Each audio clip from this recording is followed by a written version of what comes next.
Selesai. Memberi salam. Assalamualaikum warahmatullahi wabarakatuh. Selamat pagi semuanya. Pagi, Bu. Mari semangat ya. Ulang selamat pagi semuanya. Pagi, Bu. Oke. Hari ini siapa yang mau masuk? Bisa, Bu.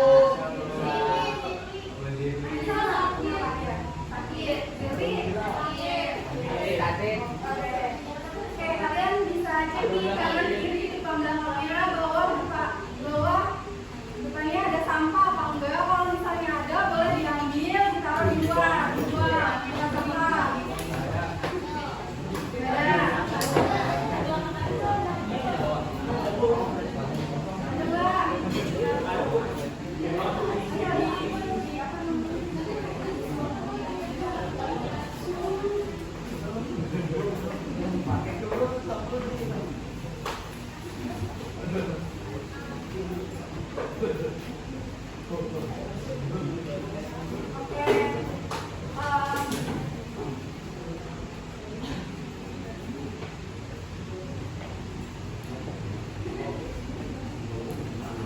Sebelum kita mulai pelajaran hari ini, kita wes speaking dulu ya. Oke, Rizky boleh dipimpin speaking berjalan 6 menit. Ayo langsung.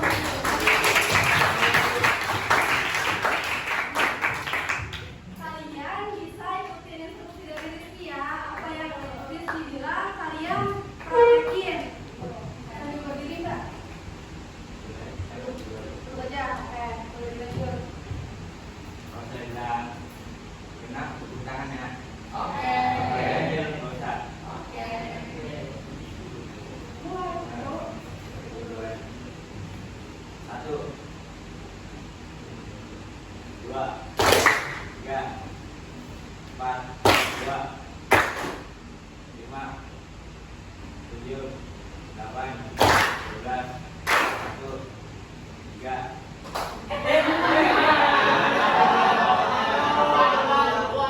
Siapa? Teman, ayo teman dulu. Gantian si Fajar yang pimpin. Iya. Duduk, Fajar pimpin. Sama kalau kayak di Rizky. Pertama, 1, 2, 8, 13, 7, 6, 4, 2, 21, 11, 30, 29, 27, 7, 6, 3, 7.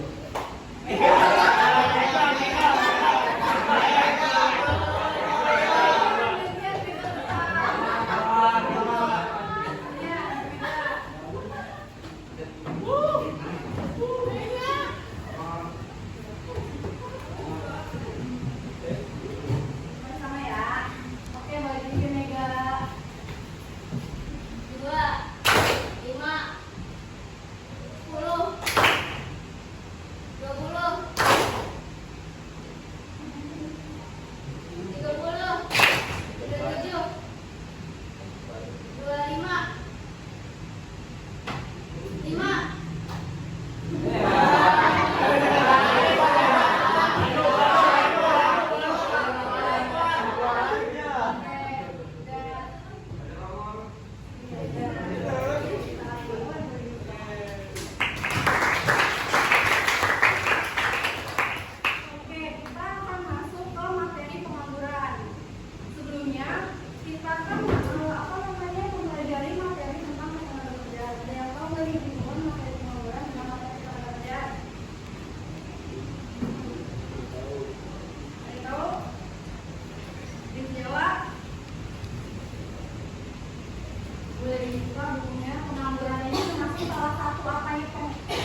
tingginya angka pengangguran. Dan yang ketiga itu mengidentifikasi jenis-jenis pengangguran. Yang keempat menganalisis dampak pengangguran, dan yang kelima itu menganalisis upaya untuk mengatasi pengangguran. Gitu. Oke, lanjut aja ke materi pengangguran. Sebelumnya ada yang tahu nggak nih apa sih pengangguran itu? Ya, biasanya kalau kita nganggur tuh penyebabnya tuh apa? Ekonominya kenapa? Terus apa? Lama kerjanya sedikit, terus apa? Males. Ayo, ada yang lain? Ada skill, terus pendidikannya kurang. Pendidikan? Iya, lanjut. Oke, jadi orang ini bisa dia nganggur karena mungkin dia malas bekerja, terus karena lowongan kerja sedikit dibanding angkatan kerjanya gitu. Terus kalau misalkan kita nganggur, biasanya ini dampak yang terjadi sama kita, sama lingkungan sekitar, bahkan sama negara tuh ada nggak sih? Ada. Contohnya gimana? Contohnya apa? Ekonominya turun, perekonomian di negara tersebut turun ya. Terus kriminalitas meningkat. Lalu dia bakal stres. Kan kalau misalkan kita nganggur, kita nggak ada duit buat beli ini, beli itu, kita pasti bakal bingung kan? Gimana ke depannya gitu kan? Kita pasti bakal pusing. Terus juga yang lain ada dampak kalau kita nganggur, dampak dari pengangguran, baik itu dampak individu, dampak untuk lingkungan sekitar, bahkan dampak untuk di negaranya. Mungkin tahu? Mungkin kalau misalnya untuk lingkungan sekitar, kita bisa jadi omongan orang, dia di rumah mulu gitu, jadi bahan pendidikan orang lah ibaratnya. Dia kayak diomongin, itu masalah sosial, dampak sosial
lokasi pekerjaan ini, misalnya kita ada di Jawa Barat, sedangkan lowongan pekerjaannya itu di DKI Jakarta, kan itu menjadi salah satu faktor penghambat juga kan, yang menjadi mereka menjadi nganggur karena lowongan pekerjaannya itu yang tersedia itu di luar lokasi yang kita saat ini gitu loh, di luar domisili kita, sedangkan kita tuh kesana kan juga butuh biaya, butuh waktu, jadi tuh bisa jadi alasan seseorang tuh penyebabnya menjadi pengangguran gitu, paham?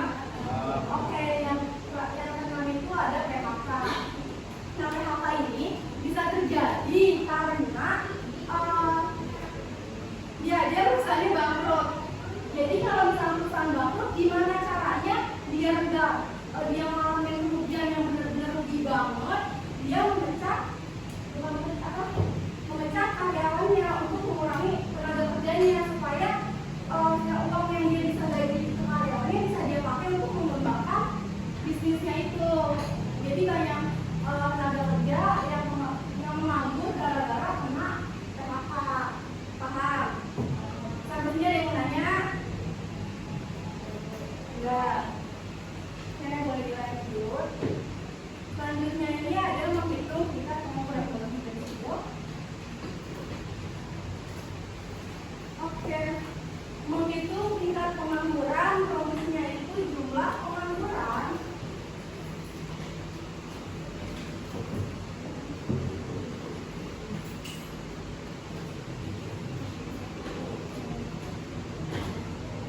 dibagi angkatan kerja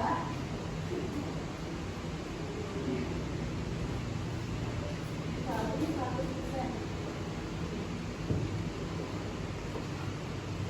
Nah, untuk menghitung tingkat pengangguran ini, salah satunya ini untuk mengukur indikator perekonomian negara. Kita bisa lihat negara itu mengalami kemajuan atau dia malah mengalami kemunduran. Kan ini tingkat pengangguran ini dihitungnya tuh kayak per periode kan.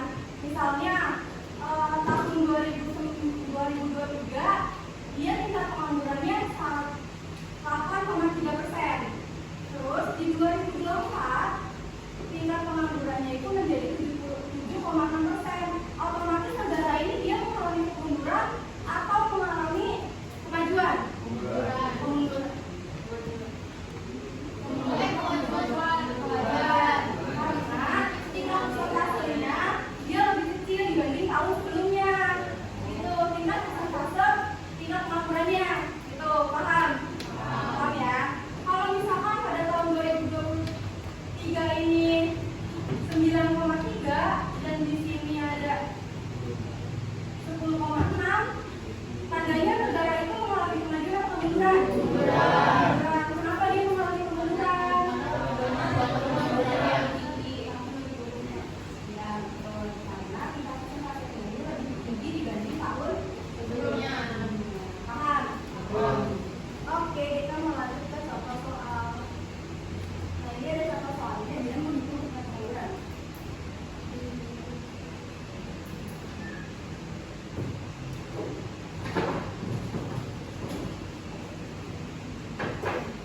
Sebuah negara memiliki jumlah penduduk sebesar 100 juta jiwa. Dari jumlah tersebut, sebanyak 60 juta merupakan angkatan kerja. Dari angkatan kerja tersebut, 55 jutanya orang yang bekerja dan sisanya menganggur. Berapa tingkat pengangguran kita? Berapa? Ini kenapa dia 5 juta?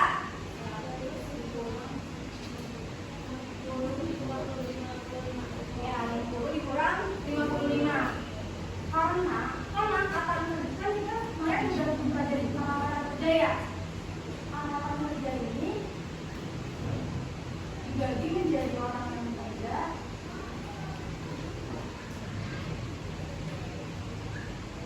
dan yang tidak bekerja. Nah, yang tidak bekerja ini dia otomatis pengangguran, ya kan? Di sini dijelasin angkatan kerjanya berapa? Angkatan kerja 60. Orang yang bekerja 55. Otomatis yang nganggur 60 dikurang 55 jadinya 50. Paham?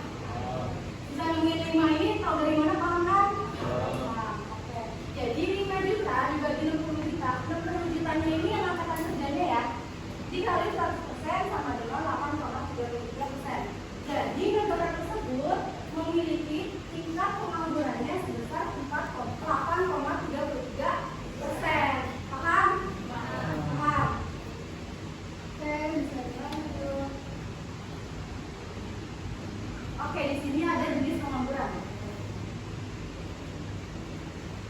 Ada jenis pengangguran, yaitu berdasarkan sifatnya.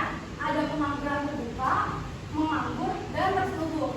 Coba pengangguran terbuka itu gimana sih maksudnya? Orang yang benar-benar tidak memiliki pekerjaan. Oke, pengangguran terbuka adalah orang yang benar-benar tidak memiliki pekerjaan. Kalau yang setengah menganggur,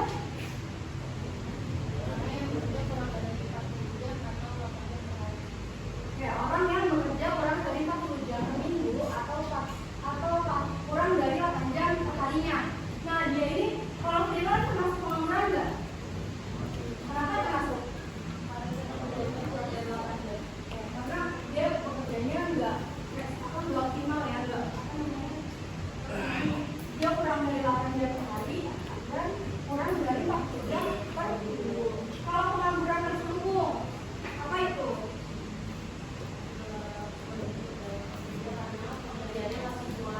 Oke. Angkatan kerja yang sudah bekerja namun tidak produktif. Ini ada pengangguran terselubung. Pengangguran terselubung ini yaitu angkatan kerja yang sudah bekerja namun tidak produktif karena dia tidak memiliki kemampuan yang sesuai dengan kemampuan yang dibutuhkan perusahaan itu. Nah, jadi di sini contohnya kita baru lulus sekolah. Kita otomatis kalau misalnya nyari kerja, di sini mau apa ya? Pengalaman supaya kita kedepannya nyari kerja gampang. Itu. Nah, ternyata yang kita punya ini nggak masuk di perusahaan itu. Jadi kan otomatis kita kayak bekerjanya tuh kayak kurang maksimal kan di perusahaan itu. Jadi gitu, paham nggak? Paham. Oke, lanjut. Oke, ini ada jenis pengangguran jenis pengangguran struktural, siklis, pengangguran profesional, musiman, teknologi, dan sukarela. Coba ada yang tahu nggak pengangguran struktural itu apa? Boleh dibuka bukunya. Pengangguran struktural itu apa?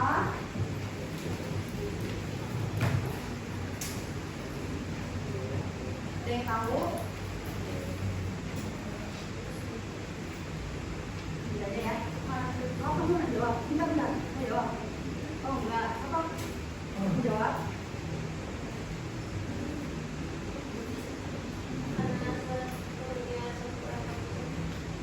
Oke, jadi pengangguran struktural ini terjadi karena adanya perubahan struktur perekonomian. Contohnya yang tadinya kita ada di sektor pertanian berubah menjadi ke sektor industri. Itu pengangguran struktural. Misalnya kita tadinya kan petani bekerja, dia membajak sawahnya sendiri. Terus dia bakal tergantikan sama traktor. Nah, traktornya ini juga bakal tergantikan sama mesin-mesin yang canggih. Ini contohnya gini. Contohnya adanya keragaman perekonomian dari sektor pertanian ke sektor industri. Nih, dia kan tadinya kan dia membajak sawahnya sendiri. Terus ini dia pakai traktor, tapi kan dianya ikut bekerja. Sedangkan yang ini kan dia benar-benar mesin loh yang kerja, manusia kayak kerja. Jadi kan ini kan di sini manusia nggak dibutuhin lagi kan di sini. Otomatis jadi nggak manusia itu tenaga kerjanya. Paham? Oke, lanjut. Yang kedua ada pengangguran siklis. Nah, pengangguran siklis ini adalah pengangguran yang berkaitan dengan turunnya kegiatan perekonomian. Contohnya yang pernah kita alami yaitu waktu pada saat COVID pandemi kemarin. Kan itu benar-benar tenaga kerjanya tuh kayak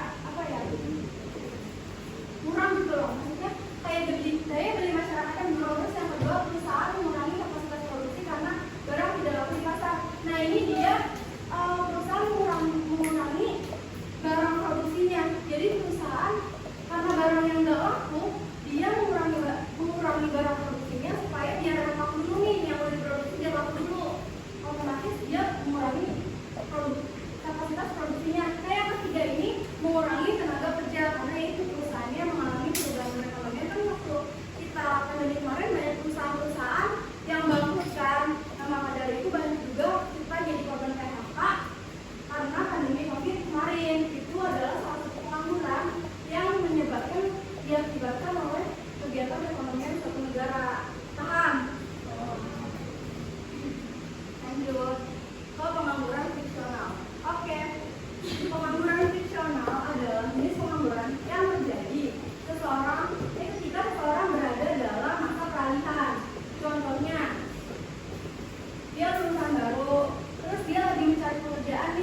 kan dia kan kayak apa ya, otomatis dia nggak mau dulu kan sebelum dia mendapatkan pekerjaan itu gitu.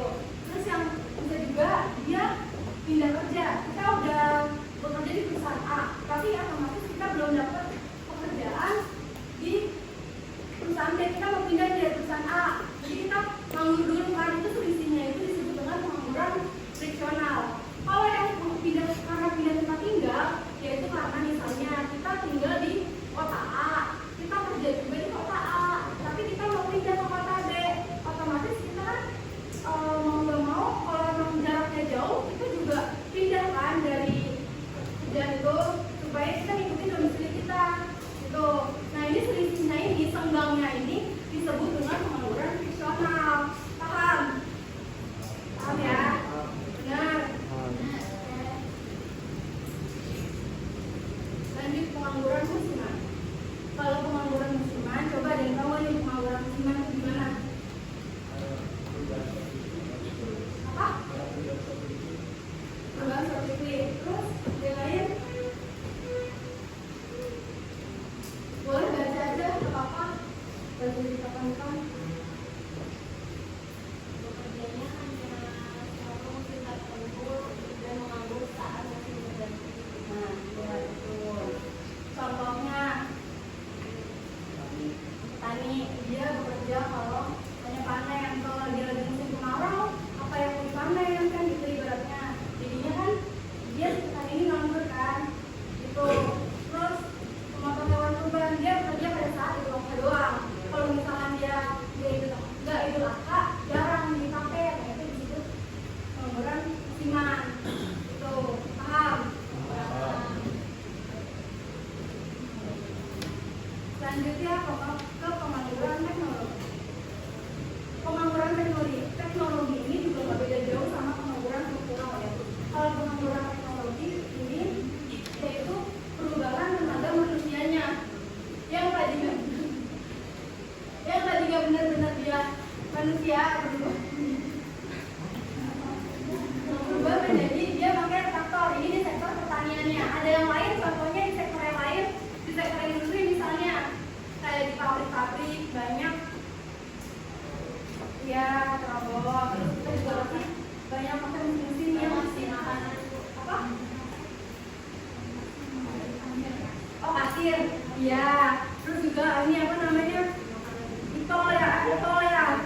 Tadinya kan kita kan butuh tenaga kerja kan buat kerja di situ, buat yang jadi penjaga tolnya. Sekarang kan bahkan orangnya cuma jarang gitu ya, bisa jadi malah nggak ada ya kan.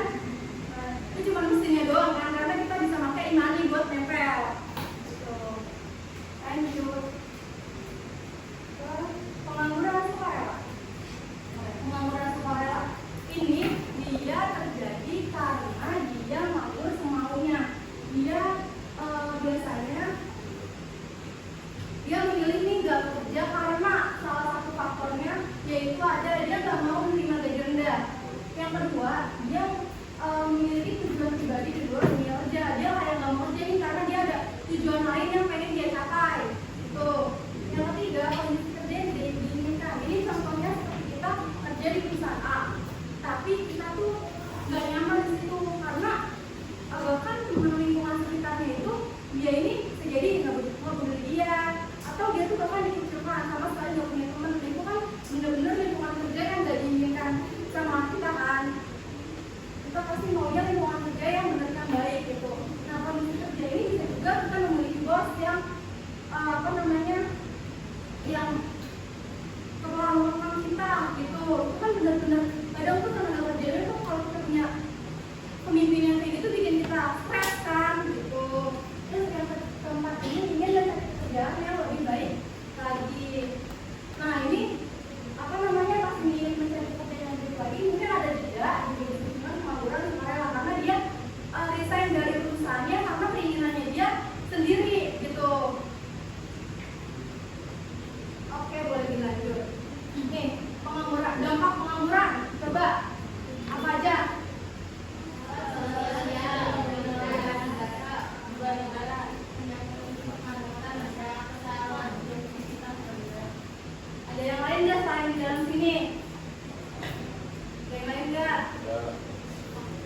Coba.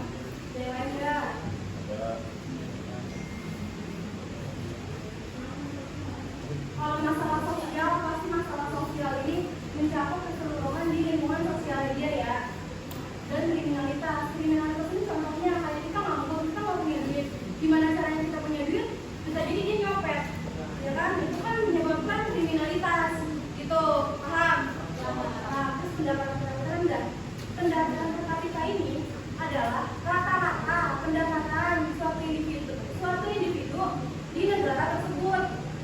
Jadi ini diukur oleh perekonomian negaranya. Kalau misalkan dia tingkatnya rendah, otomatis kan dia juga dilihatnya tuh kayak kalau ini banyak terjadi pengangguran di negara tersebut. Karena ini kan dihitungnya mulai dari pendapatan per kapitanya gitu. Rata-rata pendapatan si individu di suatu negara tersebut gitu. Terus beban negara ini kita nggak beda jauh sama pendapatan per kapita rendah, karena beban negara ini dia tuh masuknya ke perekonomian negara. Menurutnya kita perekonomian negara ini ngaruh ke beban negaranya, jadi dia makin nambah beban negara. Seharusnya kita bisa menyejahterakan negara kita dengan memiliki rata-rata pendapatan tinggi, tapi karena kita banyak yang nganggur, otomatis rata-rata pendapatan negara itu tuh rendah gitu loh, paham? Nah, lanjut ke masalah kesehatan dan psikologis. Masalah kesehatan dan psikologis itu contohnya kita jadi stres, bahkan kita benar-benar orang yang linglung lah ibaratnya gitu, karena kita mentalnya kita tuh benar-benar mungkin dia dapat omongan dari tetangga-tetangganya, kok dia nganggur mulu ya, terus kita jadi kepikiran, kita stres, gimana caranya kita mau kerja tapi kita nggak dapat kerja gitu loh, itu menjadi dampak pengangguran. Paham ya? Lanjut. Oke, sekarang upaya mengatasi pengangguran. Untuk mengatasi pengangguran, yang pertama yaitu mempermudah syarat untuk bekerja. Yang kedua, meningkatkan investasi. Yang ketiga, mendorong kewirausahaan. Ini atau mengembangkan UMKM. Untuk mengatasi pengangguran, kita bisa nih bikin usaha sendiri, gitu. Terus juga yang keempat ini mengikuti program pelatihan dan pendidikan keterampilan. Kalau misalkan kita nggak bisa ngejahit, kita bisa nih mengikuti pelatihan gimana caranya kita supaya bisa ngejahit gitu loh, paham? Terus kalau mempermudah cara bekerja, contohnya nggak dibatasi masalah usia kerja, terus kayak nggak dibatasi juga masalah tingkat pendidikannya, dia bisa kerja kalau misalnya minimal SMA kan kebanyakan sekarang rata-rata tuh tenaga kerja di sini tuh usianya tuh untuk sekolah SMA gitu loh. Jadi tuh sebenarnya menjadi salah satu penyebab pengangguran karena keterbatasan syaratnya gitu loh, paham? Ya lanjut nih, dia ini mengikuti program magang dan praktik kerja. Jadi kita sebelum terjun ke yang benar-benar dunia pekerjaan, kita bisa mengikuti program magang dan praktik kerja supaya kita bisa melatih keterampilan kita, pelatihan kita, supaya pas kita terjun langsung ke dunia kerja, kita nggak kaget sama apa yang ada di depan dunia kerja loh. Faktanya tuh di dalam dunia kerja tuh gimana loh, kita tuh nggak kaget karena kita sudah mengikuti program magang dan praktik kerja gitu. Paham sampai sini? Oke. Ada yang mau nanya? Belum ada yang mau nanya? Cukup sampai sini aja? Oke, selanjutnya. Terima kasih.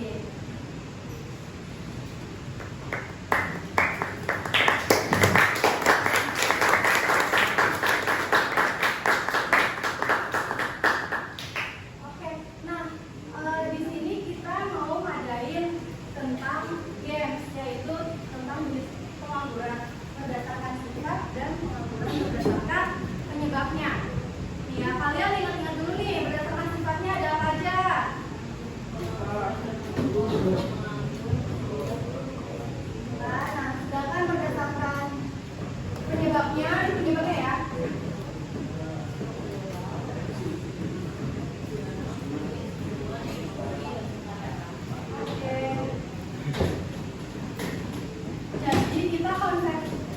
bermainnya yaitu kelompok ya. Ini kelompok 1 sesuai barisan bentuk ya. Kelompok 1, kelompok 2, kelompok 3, dan kelompok 4. Oke. Jadi di sini bermainnya tentang menyocokkan kata mana yang termasuk pengangguran berdasarkan sifatnya dan berdasarkan penyebabnya. Ini saya buka, kalian jangan langsung tepuk tangan, tapi saya itu sampai 1 sampai 3, kalian sebut nomor kelompoknya. Misalkan kelompok 1 teriak 1 gitu, kelompok 2 teriak 2, kelompok 3 teriak 3, dan kelompok 4 teriak 4. Itu ya. Oke, jadi kita mulai.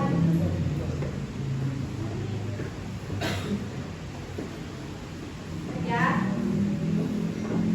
Ini cuma satu kali doang. 1, 2, 3.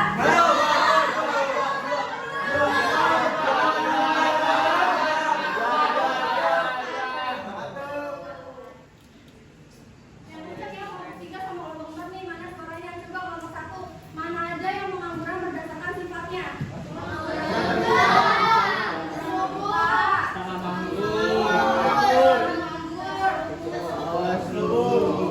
Kalau berdasarkan penyebabnya, kita lihat ya jawabannya.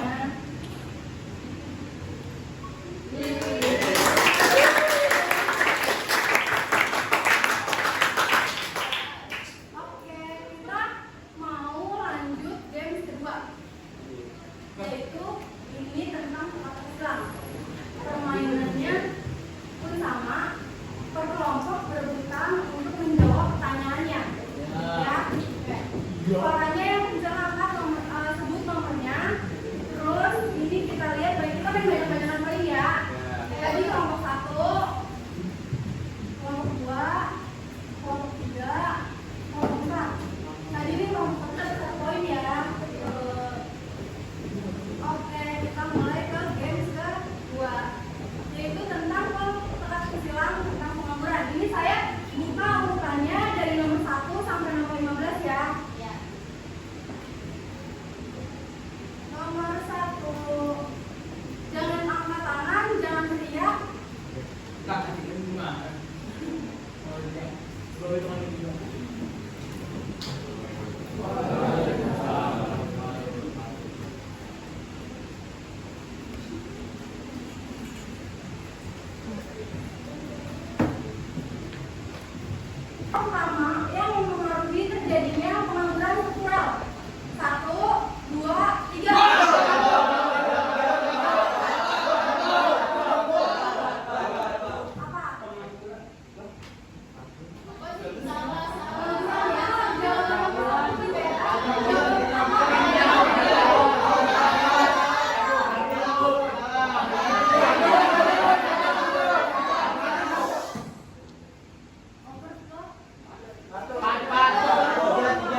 Jadi berapa Belajar apa sih? jurusan? Prodi. Apa tuh keren satu keren? Pengangguran yang terjadi akibat perubahan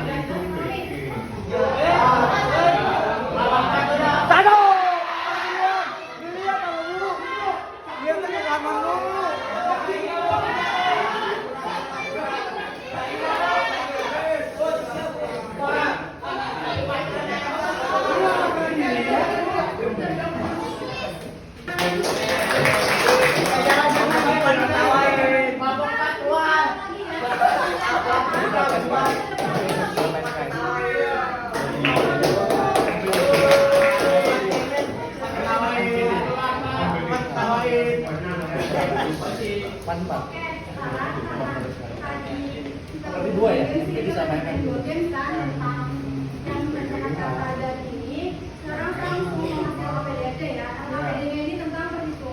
Maksi. Tingkat pengangguran. Oke? Oh, mengenai beda ya.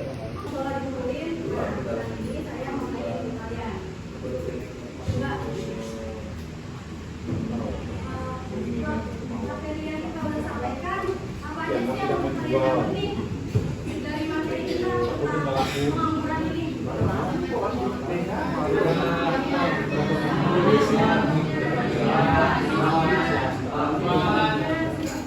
Jenisnya,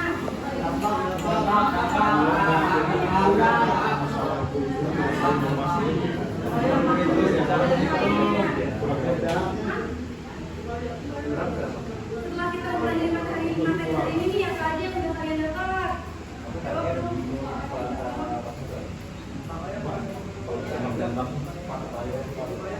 Upaya mengatasi pengangguran.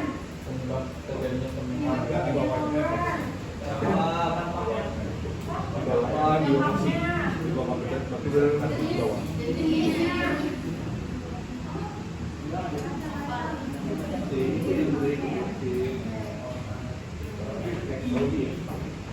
Tugas satu orang. Tarik kesimpulan dari materi Baru.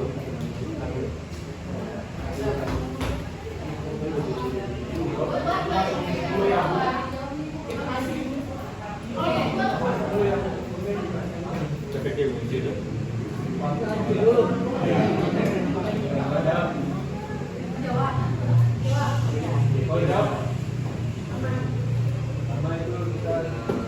Yang kencang biar teman-teman dengar, boleh diri.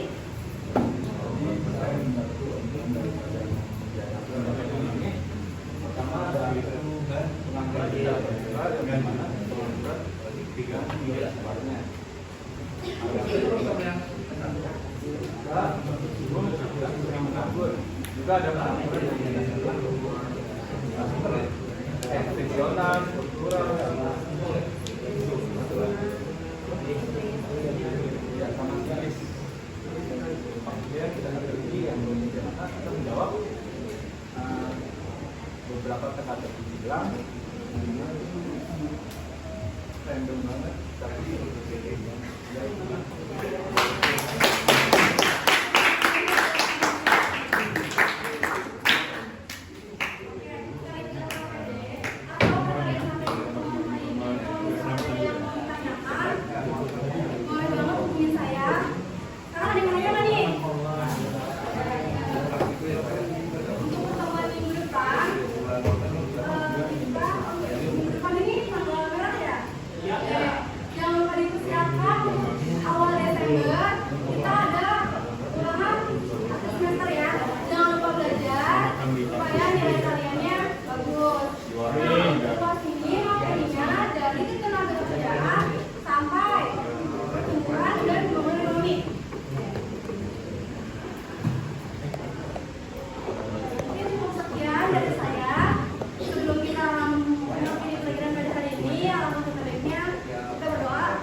Valentino.